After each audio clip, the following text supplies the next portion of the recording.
За сайн байцгаана уу? За өмнөх хичээлдээ бид нар бол нутаг механизмын кинематик шинжилгээх халааны аргыг тайлбарсан. За өнөөдөр бид нар нутаг механизмын кинематик шинжилгээх аналитик аргыг тайлбарлая. За аналитик аргын хувьд бол бид нар өмнөх хичээлдэр дурдсанаар бол өндөр найрамдчилтай тооцоо хийхэд бол энэхүү аргыг ашигладаг. За мөн дүнжлийн яг нутаг механизмын ажлын явалтын туршид хүлэгдэх мөчийн кинематик параметрыг судлахад бол аналитик аргыг бол ашиглана гэж ярьсан байгаа. За өндөр найрамдчилтай тооцоо хийдэг учраас бол орчин үед өргөнөөр хэрэглэж байгаа инженерийн бүх төрлийн програмууд, тооцооллын програмууд, за MATCAD, MATLAB, за SolidWorks гэх мэтлэнгээр програмуудыг бол бас өргөн ашиглаж энэхүү тооцоог бол гүйцэтгэдэг. За тэгэхэд бол бид техник түгээмэл хэрэглэгдэж байгаа. За жигд эргэх нудрахтай, за давчтуулагчтай болон ганх түлхэгчтэй нутаг механизм дээр жишээ авч тайлбарлая. За жишээ нь бол давчтуулагчтай нутаг механизм дээр бол энэхүү нудраны эргэлтийн өнцгийг бид нар φ1-ээр, за түлхэгчийн шилжилтийг бид нар S-ээр тэмдэглэлээ. За ганх түлхэгчтэй нутаг механизмын хувьд бол нудраны эргэлтийн өнцгийг бол φ1-ийн өнцгөр авлаа. За түлхэгчийн бол ганх өнцгийг бол φ2 гэсэн өнцгөр тус тэмдэглэсэн байна. За тэгээд эхний тохиол бид нар энэ давчтуулагчтай нутаг механизмын хувьд энэ түлхэгчийн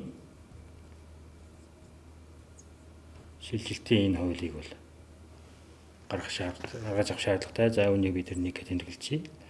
За хэрвээ ганх түлхэгчтэй байгаа тохиолдолд бид нар бол ганх түлхэгчийн нудраны эргэлтийн өнцгөөс хамаарсан энэ хоёр, за энийг 2 гэжээ. Энэ хуулиас бол энэ хуулийг гаргаж авах шаардлагатай. За энэ хоёр хуулийг гаргаж авахд бол жоохон төвөгтэй байдаг. Яагаад гэхээр бид нар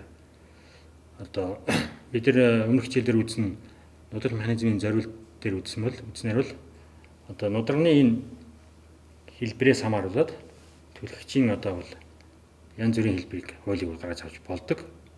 Өөрөөр хэлбэл түлхэгчийн ямар хууль шаардлагатай байна? Түүн тохирсон нудраны төр бүрийн хэлбэрийг бол гаргаж авдаг гэсэн. Гэтэл энэ тохиолдолд бид нар бол энэ түлхэгчийн нудраны энэ хэлбэр бол хэлбэрийн өөр байдлаас хамаарат энэ түлхэгчийн хуулийг бол гаргахад бол төвөгтэй байдаг. За тэгэхээр бид нар энийг яаж бодох вэ гэхээр ерөнхийдөө бол олон аргууд ашиглана. За нэгдүгээрт нь бол түлхэгчийн шилжилтийг хүснэгтэнд хийгээд хүснэгтлээд, за түүнийг дараа нь бол тооцоон бодох програмд оруулах юм уу. Эсвэл бидний нудраны хүрээ мөрийг бидний мэдэх стандарт моринуудаар хэсэгчлэн солих байдлаар бол энэ хуулийг бол гаргаж авах боломжтой байдаг. За энэ хоёр хуулиар бол гаргаад авсны дараа бол бид нэр дараагийн тооцоог бол хийх боломжтой. Жишээ нь юу гэхээр давчтуулагчтай нутаг механизмын хувьд бол түлхэгчийн за энэхүү нэг гэсэн хуулиасаа бид нар эргэлтийн өнцгөөс нь нэг уламжлах юм бол бидний давчтуулагчтай нудрах механизмын хувьд шугамын хурдны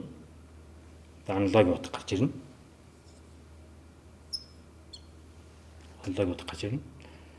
За энэхүү аналогийн утгыг ашиглаад бид нэр бол энэ давчтуулагчтай нудрах механизмынхаа бол түлхэгчийн шугамын хурдыг бол олох боломжтой. За энийг өнцөг урдаар нь үржүүлэх гэсэн үг тийм ээ. За ганх түлхэгчтэй нудрах механизм бол өнцөг хурдаа олохын тулд бид нар бол мөн 2 гэсэн тэгшгэлээс эргэлтийн өнцгөөр нь нэг удаа бол уламжил авъя.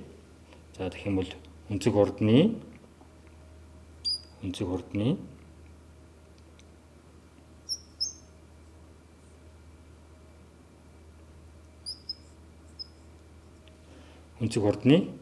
аналогийн утга гарч ирнэ гэсэн үг. За энэ аналогийн утгыг бид нар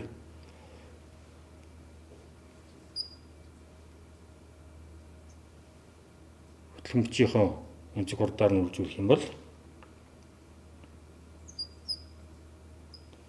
манай хөдөлгөх мөчийн өнцөг хурд гарч ирэх нэ гэсэн үг. За үүний дараа бид нар бол яг үгээр одоо энэ хөө өнцөг хурд болон шугам хурд болон өнцөг хурдны хэмжээг бид нар бол тухайн тоон утгаар нь бол хэмжээг нь тодорхойлно. Харин чиглэлийг нь бол энэ аналогийн одоо тэмдгээс нь хамааруулаад энэ шугам хурд болон өнцөг хурдны чиглэлийг нь тогтоодог. За тэгээ энэ тэгшгэлийг бид нар бол 3 тэгшгэл. За энэ тэгшгэлийг 4 тэгшгэл гэж тийм ээ. За үүний дараа тэгэхээр энэ аргачлалыг бид нар бол өмнө хөшүүрэлт механизмын кинематик шинжилгээний одоо аналитик арга гэдэг хэсэг дээр бол бас бид нар үзсэн байгаа. Тэгэхээр тэнд дурдсан арга гаргачлаараа бол энэхүү тооцоолыг бол гүйцэтгэх нэ. За үүний дараа бид нар нэг гэсэн тэгшгэлээс эргэлтийн өнцгөөс нь 2 удаагийн уламжлал авъя. За тэгэх юм бол давшигтгчтэй нууц механизмын хувьд бол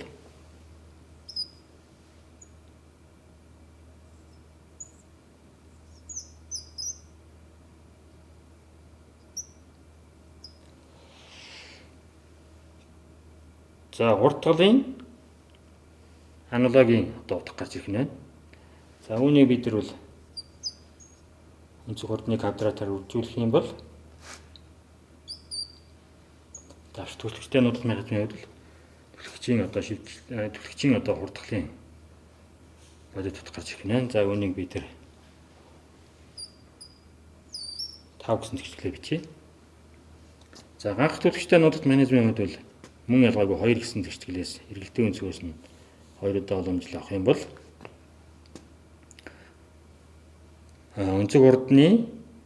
өнцөг хурдгалын аналогийн утга гарч ирэх нь байна.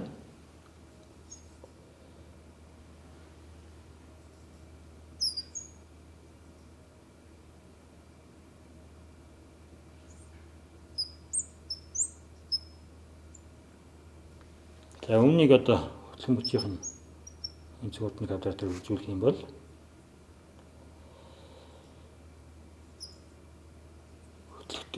анх хөдөлгөөн хийж байгаа мөчийн одоо өнцөг хурдгал гарч ирэх нэ. За энэ тэгшлийг бид нар зураагаад хэвчүүлье.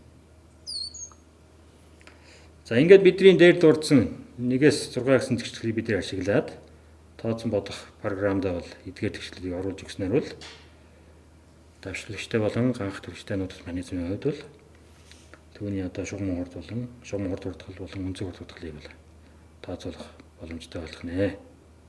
За баярлалаа.